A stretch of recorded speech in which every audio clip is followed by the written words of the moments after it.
म्हणून कोरेगावाला पुण्याचे फॉरेन म्हणतात.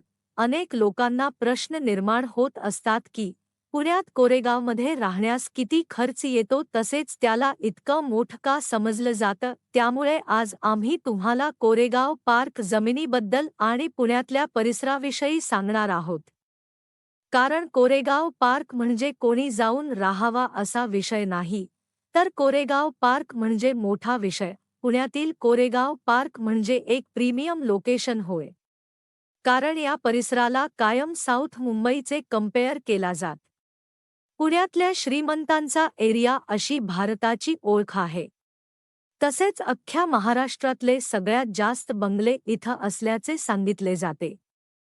तेही भव्यदिव्य आणि आलिशान. इथे अनेक कमर्शियल प्रॉपर्टी आहेत, प्लॉट तसेच विलाज आणि मार्केट कॉम्प्लेक्स आहेत. तसेच सर्वात महत्त्वाचे म्हणजे स्टेशन कोरेगाव पासून फक्त 4 किलोमीटर अंतरावर आहे. तर या एरियापासून पुणे एअरपोर्ट अवघ्या 6 किलोमीटरवर आहे. त्यामुळे हा एरिया प्रीमियम असण्याचं हे एक महत्त्वाचं कारण आहे.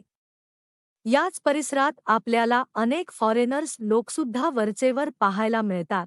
येथील मॉडेल लाईफस्टाईल सगळ्या महाराष्ट्राचं लक्ष वेधून घेते. याचबरोबर या एरियात बजाज फॅमिली, पूनावाला फॅमिली, अतुल चोरडिया, विशाल चोडिया आणि इतर भारतीय लष्करातून निवृत्त झालेले अनेक लष्करी अधिकारी राहतात. तसेच या भागात असणारी सुखसोयी आणि मिळणाऱ्या सुविधा हा भाग वेगळा, पण अजूनही खूप महत्त्वाची आणि सगळ्यांचं लक्ष वेधून घेणारी एक गोष्ट इथे असणारा ओशोंचे आश्रम होय. आचार्य रजनीश जे फक्त भारतातच नाही तर जगभर पसरलेले आहेत आणि ओशोंचा आश्रम कोरेगाव पार्कात असल्यामुळे याला एरियाला वाढीव महत्त्व मिळाले आहे. ओशोंचे मठ पुण्यात कसे आले हे कुणाला ठाऊक नाही. पण त्यांनी त्यांचा आश्रम कोरेगाव पार्कात का सुरू केला?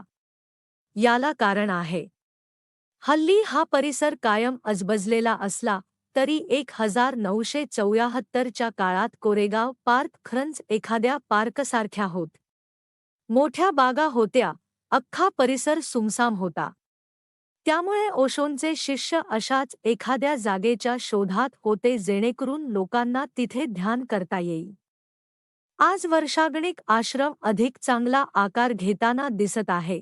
कोरेगाव पार्क एरिया पुण्यात अशा ठिकाणी बसलाय तिथून पुण्यातल्या चांगला कनेक्ट करता येतो.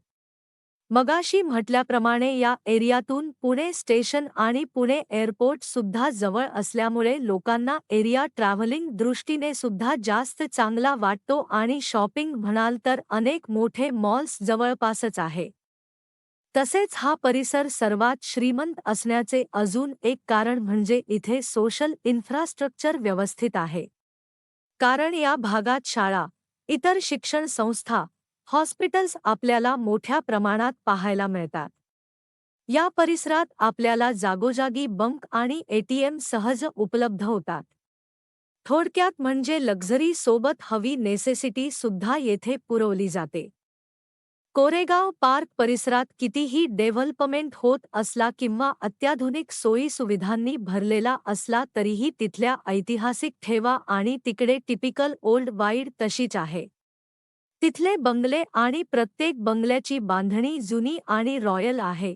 कोरेगाव पार्क असण्याचे आणखी महत्त्वाचे कारण म्हणजे इथे असणारे विलास, क्लब हाऊस आणि केपी म्हणून ओळखले जाणारे कोरेगाव पार्क हे परदेशी लोकांच्या मागणीसाठी आणि अनेक उच्च श्रेणीच्या सायट्या, कॅफे, बार, क्लब आणि पब आणि रिच बंगलोर प्रसिद्ध आहे.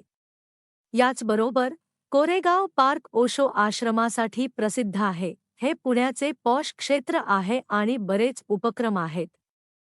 चांगल्या रेस्टॉरंट्स, स्पा आणि सलूनसाठी चांगली जागा शहराच्या मध्यभागी स्थित आहे. तसेच कोरेगाव पार्कात 1 बीएचके महिन्याचे भाडे साधारण 15 ते 20 हजार, तसेच 2 बीएचके 25 ते 30 पर्यंत, तर 3 बीएचके 45 ते 55 हजार रुपये आहे आणि पर स्क्वेअर फूट रेट सुमारे 8 हजार आहे.